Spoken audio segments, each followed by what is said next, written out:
Hello friends, Jain धर्म के ऊपर आज मैं दूसरे वीडियो के साथ आपसे जुड़ रहा हूं और इस वीडियो में जैन धर्म के जो प्रमुख तथ्य और ख़ास करके जो प्रतियोगी परीक्षाओं में पूछे जाते हैं उन सब को मैं समाहित करने की कोशिश करूंगा। इससे पूर्व के वीडियो में आपने जैन धर्म के प्रमुख तीर्थंकरों, सिद्धांतों, इन सब के बारे में अध्ययन किया है। आज हम बतलाएंगे कि जो जैन धर्म के 24वें तीर्थंकर महावीर स्वामी जैन थे, उनके बाद जैन धर्म में मतभेद कैसे उत्पन्न हुए, किन बिंदुओं पर उत्पन्न हुए और आगे चल करके जैन धर्म किन शाखाओं में विभाजित हो गया और इन प्रमुख शाखाओं के अंदर भी जो उप विभाजन हुए वो कौन कौन से थे तथा भारतीय समाज के लिए जैन धर्म का क्या योगदान है। तो इन सारे बिंदुओं पर हम विस्तार से चर्चा करने चल रहे हैं। जैन धर्म के 24वें तीर्थंकर थे महावीर स्वामी जैन। महावीर स्वामी जैन के बाद जैन धर्म का विभाजन चालू हो गया। जैन धर्म में ऐसे मतभेद उत्पन्न होने चालू हो गए जिससे कि धीरे धीरे जैन धर्म में विभाजन की शुरुआत हो गई। और सबसे पहली जो शुरुआत हुई वो महावीर स्वामी के जामाता जामाली द्वारा ही की गई। जो इनका जामाता था, मैंने बताया था नाम उसका जामाली, इनका जामाता था। पुत्री प्रियदर्शना का विवाह जामाली से हुआ था। जामाली और इनमें जो सिद्धांतता अंतर था, महावीर स्वामी जैन का ये मानना था क्रियमाणकृत सिद्धांत, उसको कहते हैं क्रियमाणकृत सिद्धांत।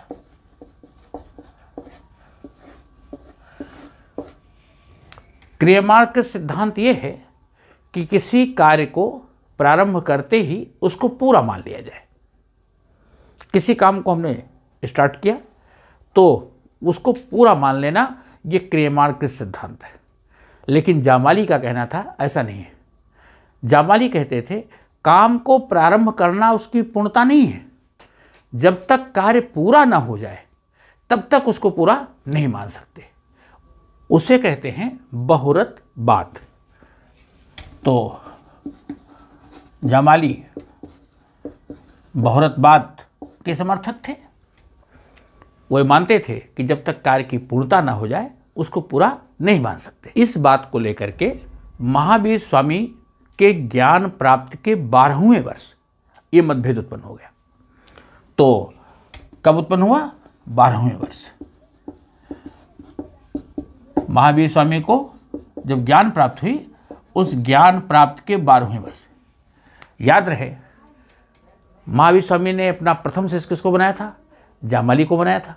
ज्ञान प्राप्त के तुरंत पश्चात सबसे प्रथम शिष्य जामाली को बनाया था और ये पहला शिष्य ही उनके ज्ञान प्राप्त के 12वें वर्ष उनसे दूर हो गए। सिद्धांता जो अंतर था, क्रियमाणकृत सिद्धांत और बहुरतवाद सिद्धांत के आधार पर ये अलग हो गए। दूसरा विभाजन जो जैन धर्म में हुआ, या दूसरा विद्रोह जिसको हम कह सकते हैं जैन धर्म से अलग होने के लिए, वो जामाली के द्वारा अलग होने के 2 वर्ष बाद। तो ज्ञान प्राप्त के 14वें वर्ष, अगर हम महावीर स्वामी के ज्ञान प्राप्त के जोड़े तो वो 14वां वर्ष है।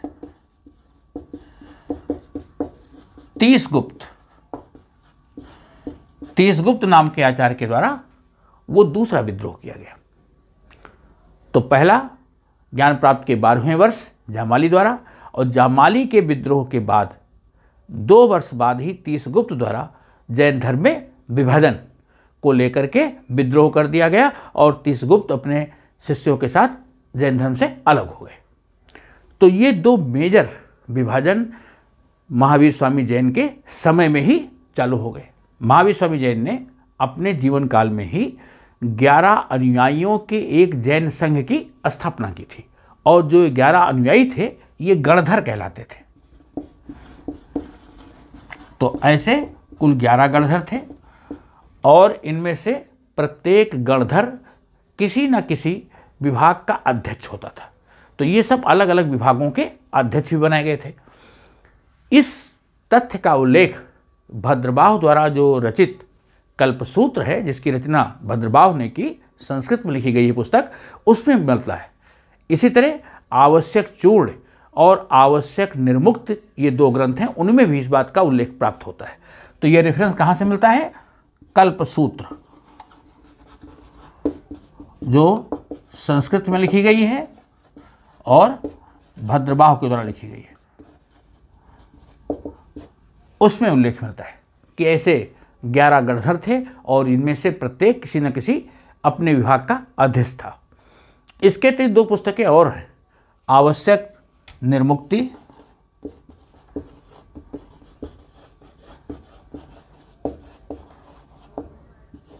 और आवश्यक चूर्ण,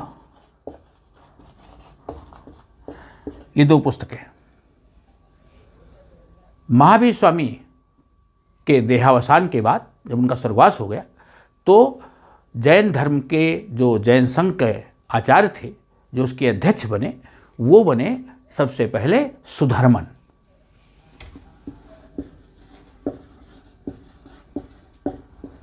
जैन संघ के आचार्य सुधर्मन बने और ये 22 वर्ष तक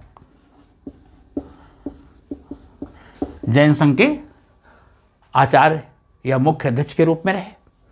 इसके बाद जम्बू नाम के जो आचार्य थे वो बने और उन्होंने 44 वर्ष तक अध्यक्ष पद पर रहते हुए जैन संघ के कार्यों को नियमित और नियंत्रित किया। जम्बू 44 वर्ष तक जैन संघ के अध्यक्ष रहे। उसके बाद संभूति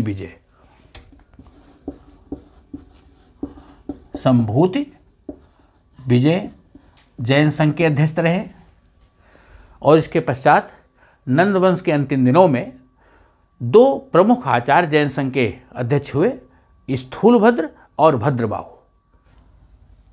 इन्हीं संभूति विजय के शिष्य थे स्थूलभद्र।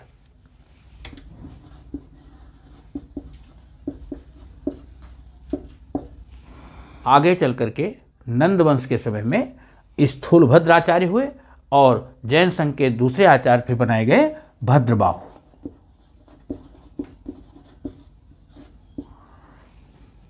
जो ये संभूत विजय थे, इनकी मृत्यु चंद्रगुप्त मौर्य के राज्यारोहण के समय में हुई थी और जिस समय चंद्रगुप्त मौर्य का समय था, उस समय ये दोनों आचार्य थे। चंद्रगुप्त मौर्य स्वयं जैन धर्म का अनुयायी था। उसके समय में मगध में बहुत लंबा अकाल पड़ गया, लगभग 12 वर्षों तक अकाल रहा और उस अकाल के दौरान चंद्रगुप्त मौर्य और उनके साथ भद्रबाहु तथा उनके अनुयायी, ये लोग दक्षिण भारत चले गए। उत्तर भारत में जो जैन धर्म के मानने वाले थे, वो स्थूलभद्र के नेतृत्व में मगध में ही बने रहे।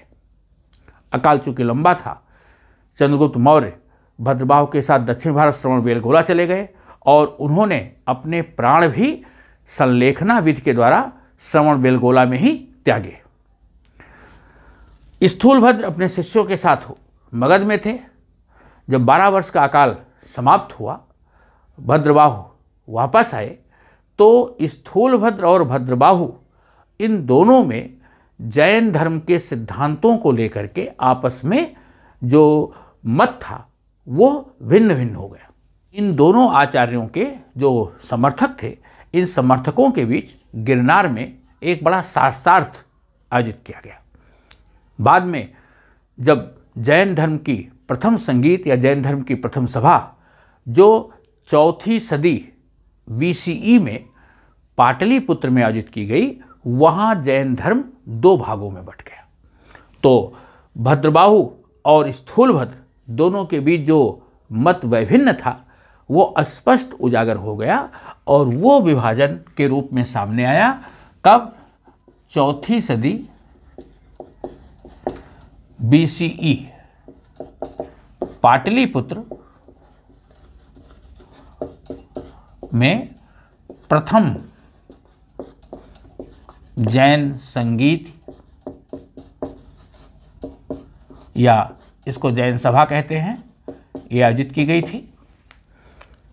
और इस जैन संगीत में जो भद्रबाहु के समर्थक थे और जो स्थूलभद्र के समर्थक थे वो दोनों आमने सामने आ गए और जैन धर्म में विभाजन हो गया।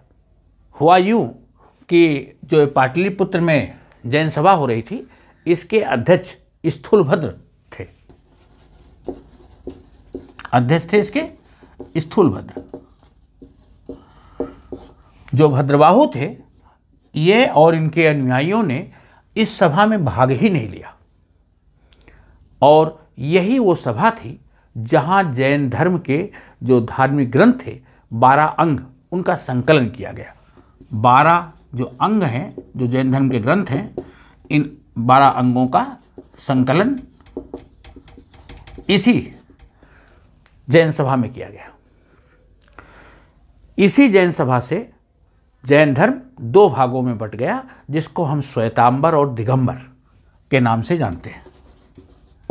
श्वेतांबर और दूसरी शाखा थी दिगंबर। श्वेतांबर के आचार्य थे स्थूलभद्र और दिगंबर के भद्रबाहु, और उनके वे शिष्य जो दक्षिण भारत चले गए थे अकाल के दौरान। तो जैन धर्म 2 खेमों में विभाजित हो गया, 2 संप्रदायों में विभाजित हो गया, श्वेतांबर और दिगंबर। श्वेतांबर का मतलब है जो सफ़ेद वस्त्र धारण करते हो, और दिगंबर जो वस्त्र नहीं धारण करते। ये बेसिक अंतर है।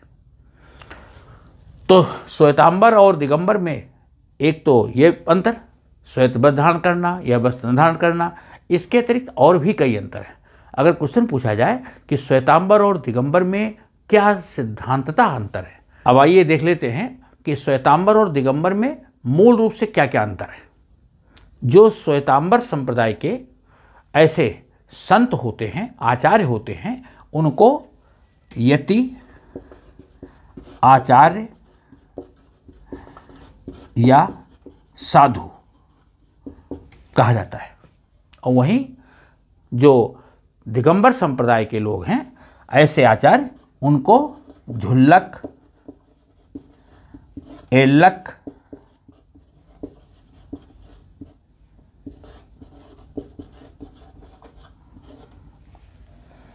तो संतों के नाम भिन्न हैं। दूसरा, श्वेतांबर संप्रदाय के लोग ये मानते हैं कि भोजन आवश्यक है, इस शरीर के पोषण के लिए भोजन आवश्यक है। दूसरा, भोजन आवश्यक मानते हैं,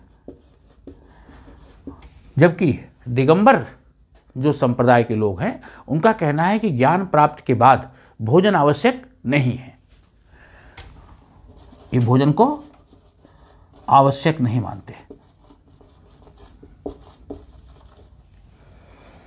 नेक्स्ट, जो श्वेतांबर संप्रदाय के लोग हैं, वो ये मानते हैं कि महावीर स्वामी का विवाह हुआ था, उनकी एक पुत्री भी थी जिसका नाम प्रियदर्शना था। जबकि दिगंबर ये मानते हैं कि महावीर स्वामी ने वैवाहिक जीवन व्यतीत नहीं किया। तो ये वैवाहिक जीवन में विश्वास करते हैं, महावीर स्वामी के वैवाहिक जीवन में, और उनकी पुत्री में भी विश्वास करते हैं, लेकिन ये वैवाहिक जीवन में विश्वास नहीं करते। ये ऐसा मानते हैं कि उनका वैवाहिक जीवन था ही नहीं, महावीर स्वामी ने वैवाहिक जीवन नहीं व्यतीत किया।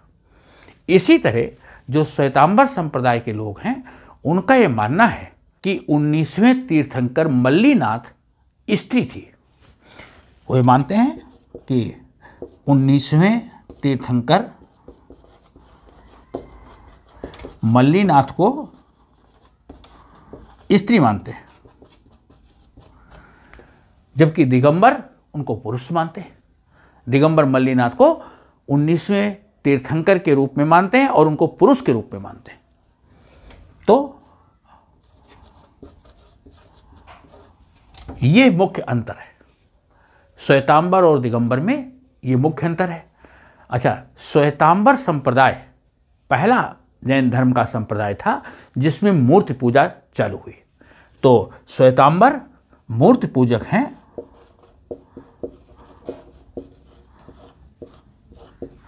मूर्ति पूजते हैं।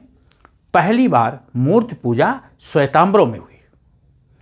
जो जैन धर्म के आचार्य थे, जैसे मैंने बताया कि धीरे धीरे मत विभिन्नता चालू हो गई स्थूलभद्र और भद्रबाहु में दक्षिण भारत के जाने के पश्चात, तो गिरनार में दोनों संप्रदाय के आचार्यों में एक बड़ा शास्त्रार्थ हुआ और उस शास्त्रार्थ के बाद जो दोनों संप्रदाय थे धीरे धीरे दूर होना चालू हो गए और अंततः प्रथम जैन संगीत में अलग हो ही गए।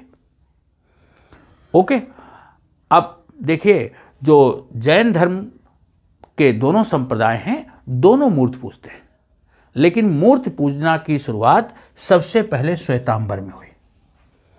उसके बाद दिगंबरों ने भी मूर्ति पूजा को अपनाया। श्वेतांबर और दिगंबर में जो और अन्य उप संप्रदाय हैं उनको भी आइए हम जान लेते हैं। आपने सुना होगा 13 पंथ, 20 पंथ, डेरावासी, स्थानक, इस प्रकार के जो नाम जैन धर्म के बारे में सुना है उनका भी डिटेल हम देख लेते हैं। अब आइए हम देखते हैं कि जो श्वेतांबर और दिगंबर थे उनके अंदर कौन से उप संप्रदाय उत्पन्न हुए।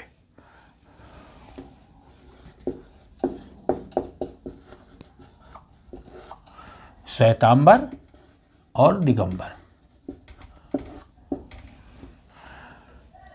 आपने सुना होगा श्वेतांबरों की 2 मुख्य शाखाएं हैं जिनको स्थानकवासी या ढूंढेरा कहा जाता है, और श्वेतांबर की जो दूसरी शाखा है वो पुजेरा या डेरावासी। स्थानकवासी या ढूंढेरा वो हैं जो मूर्ति पूजक नहीं है। ये जैन सिद्धांतों को मानते हैं, ये केवल जैन सिद्धांतों में विश्वास करते हैं, मूर्ति पूजक नहीं। ओके, पुजेरा मतलब जो पूजा करे, जो मूर्ति की पूजा करे। तो ऐसे लोग जो मूर्ति पूजते थे श्वेतांबरों में, ऐसे लोग जो जैन धर्म के तीर्थंकरों की मूर्ति के उपासक थे, मूर्ति पूजा करते थे, उनको पुजेरा या डेरावासी कहा गया, पूजक। ओके, दिगंबर में 13 पंथ, 20 पंथ, इस तरह से नाम है। 13 पंथ, 13 पंथी, 20 पंथी,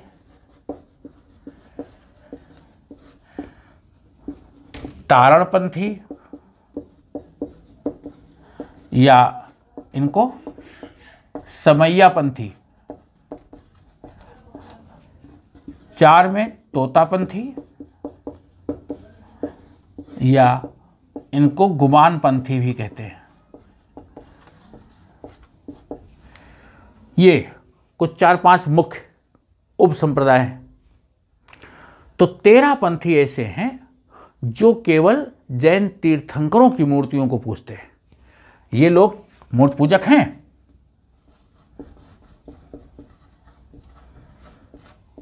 लेकिन केवल जैन संतों की, जैन आचार्यों की, तीर्थंकरों की मूर्ति की उपासना 13 पंथी करते हैं।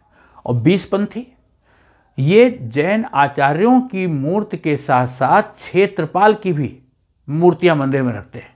ये अंतर है।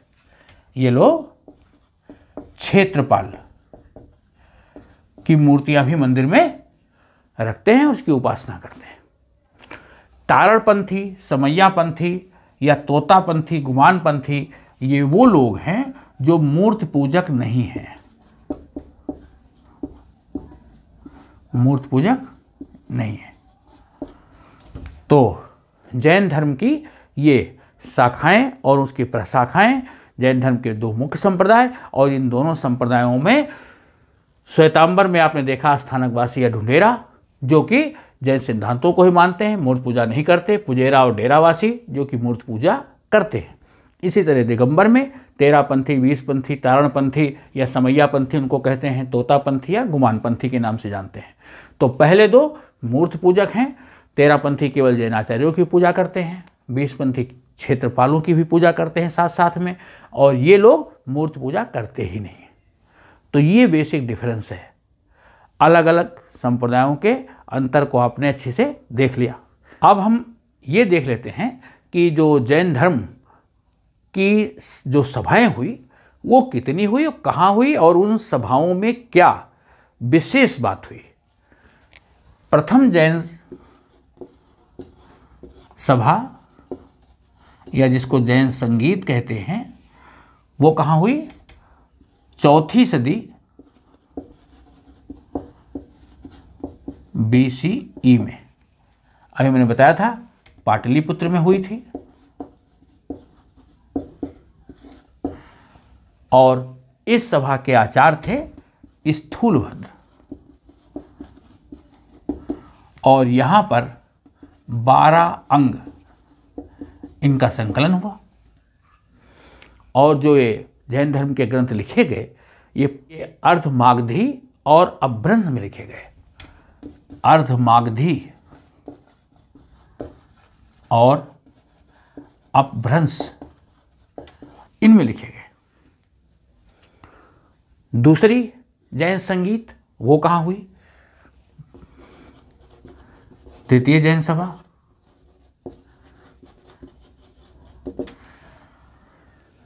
द्वितीय जैन सभा की एक कहानी है। द्वितीय जैन सभा वैसे वल्लभी में हुई, लेकिन उसके पहले द्वितीय जैन सभा को लेकर के एक उहापोह की स्थिति थी, उसको समझ लीजिए। जो दूसरी जैन सभा है वैसे इसका आयोजन 513 और 5236 CE में होने का उल्लेख प्राप्त होता है, और ये सभा हुई वल्लभी में।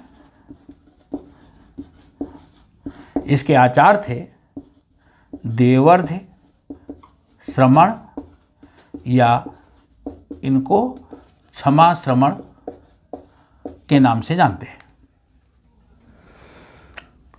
इस सभा से पहले जैन आचार्यों की 2 सभाएं अलग अलग स्थानों पर हुई। एक सभा मथुरा में हुई और एक सभा वल्लभी में हुई। क्योंकि इस सभा में जो जैन धर्म के ग्रंथ थे उन धर्म ग्रंथों को संकलित किया गया। तो जो मथुरा में सभा आयोजित की गई, पहले मथुरा में एक सभा हुई और दूसरी वल्लभी में हुई। मथुरा में जो सभा हुई थी उसके आचार्य थे आर्य अस्कंदिल। आर्य अस्कंदिल, और इसके थे नागार्जुन सूरी। इन 2 आचार्यों के नेतृत्व में 2 अलग अलग स्थानों पर सभा आयोजित की गई और धर्म ग्रंथों को संकलित भी किया गया।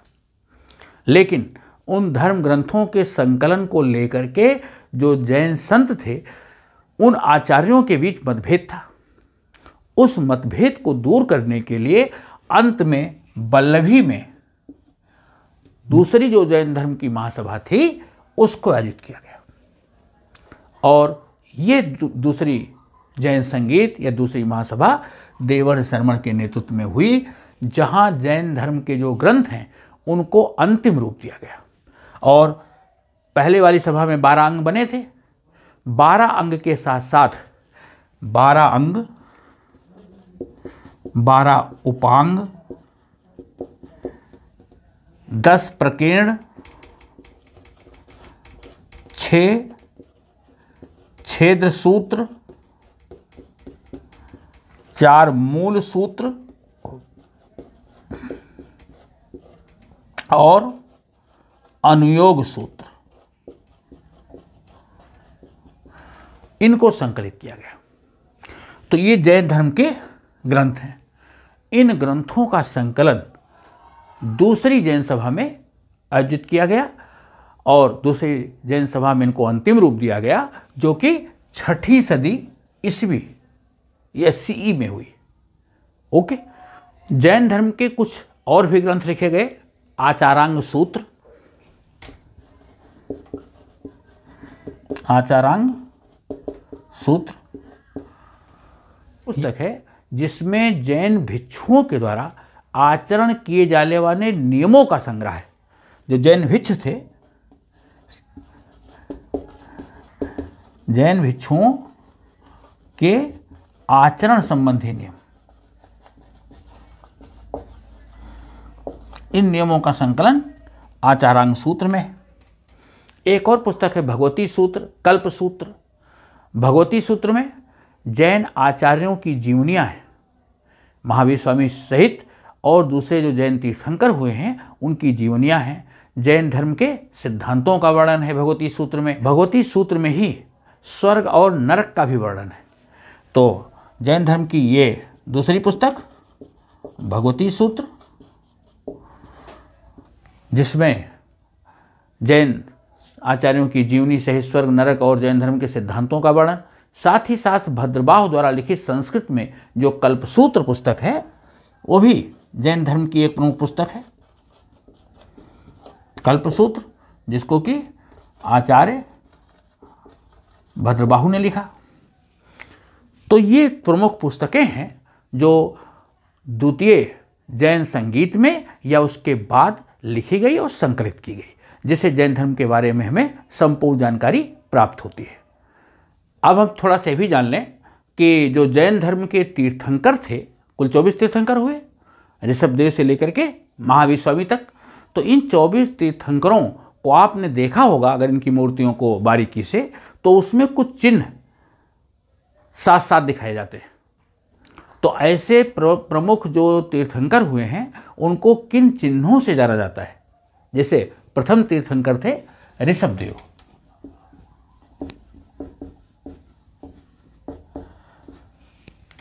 इन सभी तीर्थंकरों का जो चिन्ह है उनसे ही उनकी पहचान होती है। तो ऋषभदेव की पहचान वृषभ,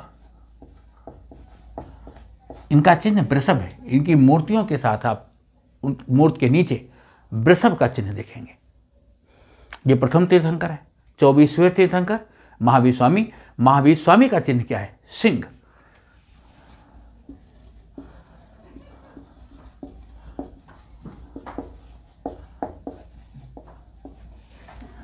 जो 23वें तीर्थंकर पार्श्वनाथ थे, उनका क्या चिन्ह है?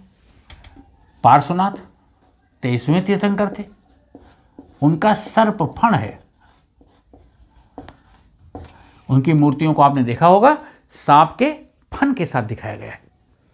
इसी प्रकार जो 22वें तीर्थंकर हैं, 22वें तीर्थंकर थे अरिष्टनेमी।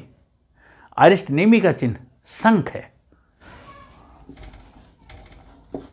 अरिष्टनेमी उनका शंख है।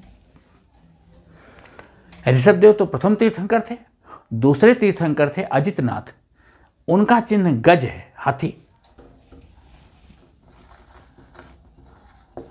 अजितनाथ ये दूसरे तीर्थंकर थे, इनका चिन्ह गज है। 19वें तीर्थंकर मल्लीनाथ, जिनके बारे में श्वेतांबर और दिगंबर में ये मतभेद है, उनको श्वेतांबर स्त्री मानते हैं, दिगंबर उनको पुरुष मानते हैं। तो उनका चिन्ह क्या है? उनका चिन्ह है कलश। 19वें तीर्थंकर मल्लीनाथ, इनका चिन्ह कलश है। तो ये कुछ प्रमुख जैन तीर्थंकर और उनके चिन्ह हैं जो महत्वपूर्ण हैं। प्रथम और अंतिम तीर्थंकर का चिन्ह वृषभ और सिंह, इसको आप आसानी से याद कर सकते हैं। दूसरा, अगर नंबर 2 के तीर्थंकर अजितनाथ के बारे में पूछा जाए तो गज है। और नीचे से नंबर 2 पार्श्वनाथ, जो 23वें तीर्थंकर थे, उनका सर्पफण है। तो ये 24 तीर्थंकरों के अलग अलग ऐसे चिन्ह हैं। कभी आप जैन मंदिर में जाएंगे तो इन मूर्तियों के साथ इन चिन्हों को भी देखिएगा। उन मूर्तियों के नीचे ये चिन्ह बने होते हैं, इससे उन तीर्थंकरों की पहचान होती है। अब हम ये भी चर्चा कर लेते हैं कि जैन धर्म का भारतीय संस्कृति का क्या योगदान है, भारतीय संस्कृति के लिए जैन धर्म की क्या उपादेयता है और क्या योगदान जैन धर्म का है। तो भारतीय संस्कृति के क्षेत्र में, साहित्य के क्षेत्र में, धर्म के क्षेत्र में, दर्शन के क्षेत्र में, कला और चित्रकला या स्थापत्य के लिए जैन धर्म का बड़ा विशिष्ट योगदान है। मित्रों, जो जैन धर्म है, अगर हम उसे भारतीय दर्शन के पक्ष में देखें तो वो सांख्य दर्शन के सबसे नज़दीक है। भारतीय दर्शन 6 दर्शन हैं, उन 6 दर्शनों में से जो सांख्य दर्शन है, उस सांख्य दर्शन के सबसे नज़दीक जैन धर्म मिलता है। इनके जो सिद्धांत है जैन धर्म के, उस सांख्य दर्शन से काफ़ी कुछ मिलते जुलते हैं। जैन धर्म का साहित्य के लिए क्या योगदान है, सबसे पहले हम साहित्य के क्षेत्र में योगदान देखेंगे। जैन धर्म के जो धर्म ग्रंथ लिखे गए वो सब अर्धमागधी और अपभ्रंश में लिखे गए।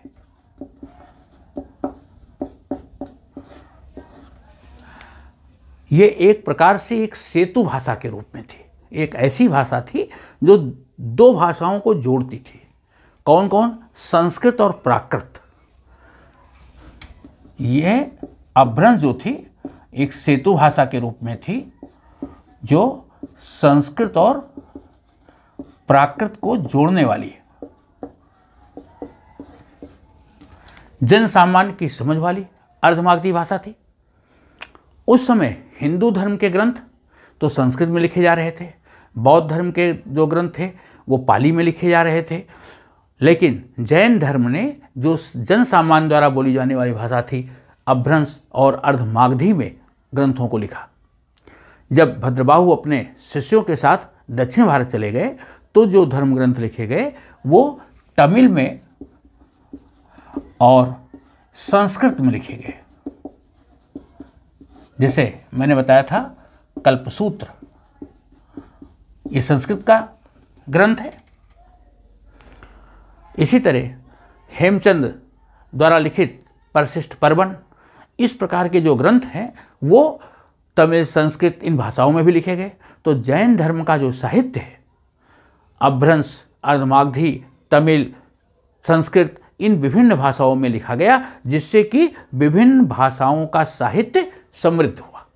तो साहित्यिक देन ये है।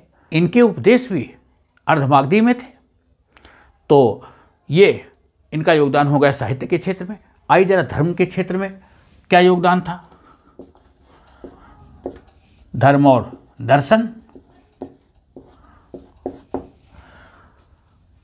जैन धर्म या बौद्ध धर्म जो हिंदू धर्म था या जो सनातन धर्म जिसको हम कहते हैं, उस पर एक प्रतिक्रिया स्वरूप था। और अभी मैंने बताया कि ये सांख्य दर्शन के सबसे नज़दीक था।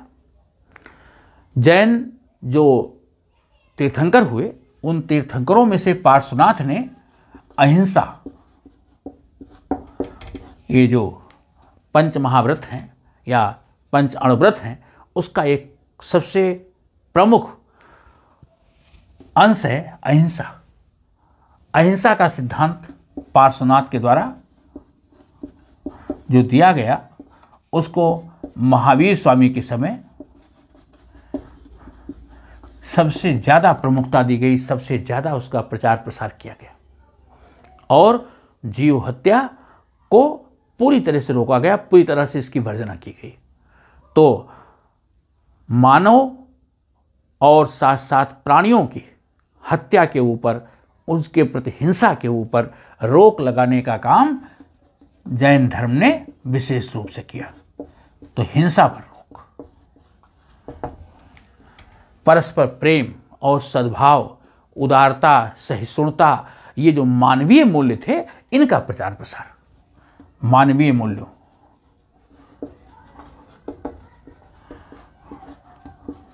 उदार, सहिष्णु व प्रेम पर बल दिया। जैन दर्शन ने कर्मवाद के ऊपर विशेष जोर दिया। इन्होंने कहा पुनर्जन्मवाद पर जोर दिया। इन्होंने कहा कि मनुष्य को उसके संचित कर्मों के पुण्य के अनुसार ही पुनर्जन्म प्राप्त होता है, और उसके कर्म अगर अच्छे होते हैं तो आने वाले जन्म में उसको अच्छे कुल में, अच्छे परिवार में जन्म प्राप्त होता है, और अगर हम अच्छे कर्म करते हैं तभी हमें कैवल्य की प्राप्त होती है, और इसके लिए इन्होंने त्याग तपस्या का रास्ता बताया। तो इस तरह धर्म और दर्शन के क्षेत्र में इन्होंने कर्मवाद और पुनर्जन्मवाद, स्यादवाद, अनेकांतवाद,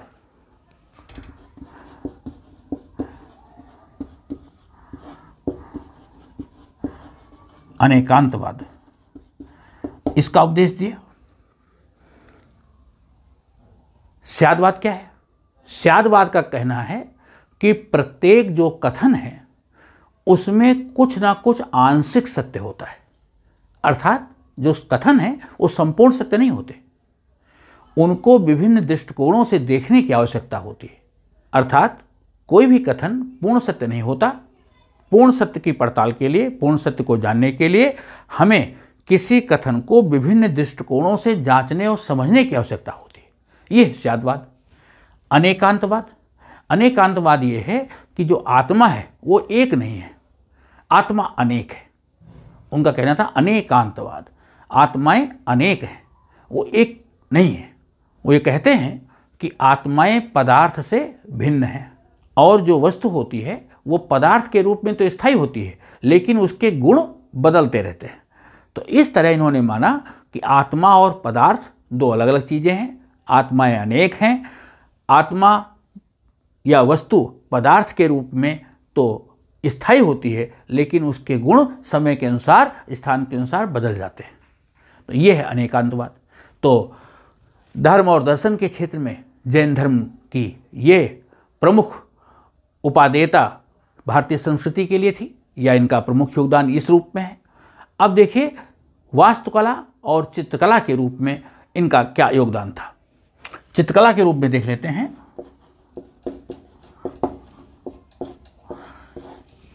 जो जैन धर्म के धर्म ग्रंथ हैं, जो पांडुलिपियां हैं, उनको बहुत ही सुंदर अक्षरों से लिखा गया है, चटकीले रंगों से लिखा गया है, उनमें बहुत सुंदर सुंदर चित्रों का निर्माण किया गया है।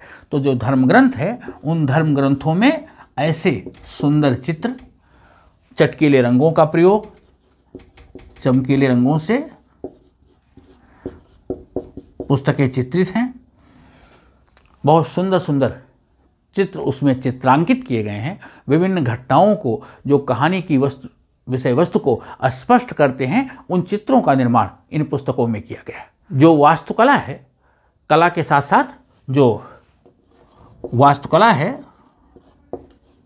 भवन निर्माण कला, जो जैन धर्म के मठ होते थे, जहाँ जैन भिक्षु रहते थे, जैन आचार्य रहते थे, उनको बसदी, बसद या मठ, कुछ गुफा विहार,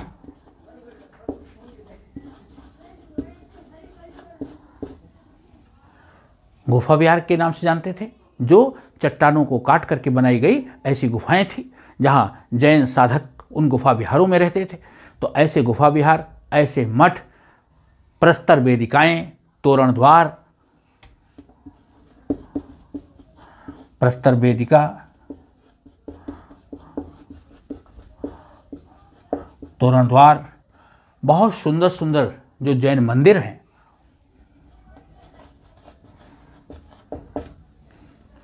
इन मंदिरों में जो अद्भुत नक्काशी है, पत्थरों पे जो शिल्प सौंदर्य है, उसको देख करके लगता है कि जो जैन धर्म के ऐसे अनुयायी थे, जो संरक्षक थे, उनके द्वारा कितनी सुंदर वास्तुकला के ऐसे अद्भुत नमूने उस समय गढ़े गए।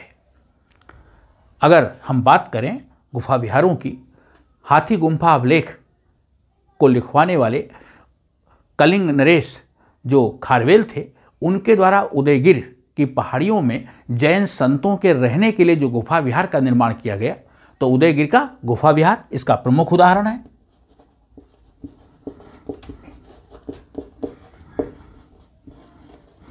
किसके द्वारा बनाया गया? कलिंग नरेश खारवेल के द्वारा।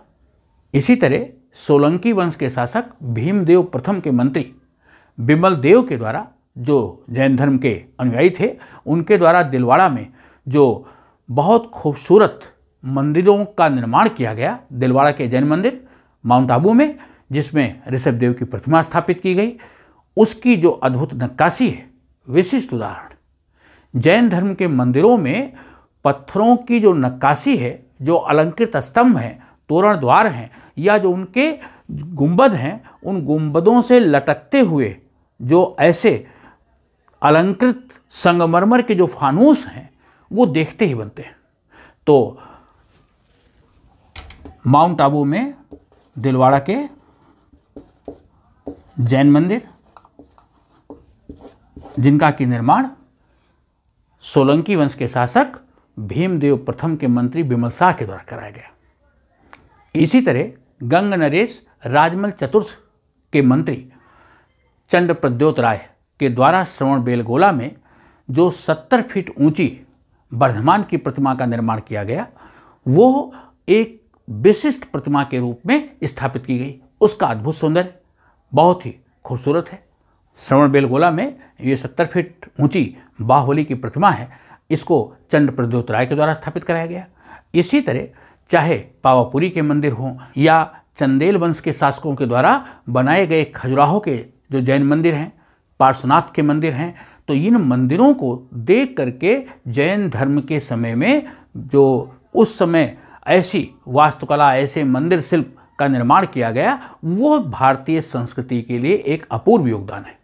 पार्श्वनाथ मंदिर, गिरनार के मंदिर, रणकपुर के मंदिर, चित्तौड़गढ़ के जैन मंदिर, खजुराहो के मंदिर, जिनको चंदेल शासकों के द्वारा बनाया गया, तो ये मंदिर कुछ ऐसे हैं जो जैन धर्म के द्वारा बनवाए गए वास्तुकला के बेमिसाल नमूने, जिनमें अद्भुत नक्काशी और शिल्प सौंदर्य के दर्शन होते हैं। तो ये थे प्रमुख भारतीय संस्कृति के लिए जैन धर्म के योगदान। मित्रों, आपको ये वीडियो कैसा लगा? आप अपनी प्रतिक्रिया भी देंगे, चैनल को लाइक था, सब्सक्राइब भी करते रहेंगे। मिलते हैं अगले वीडियो के साथ। थैंक्स, धन्यवाद।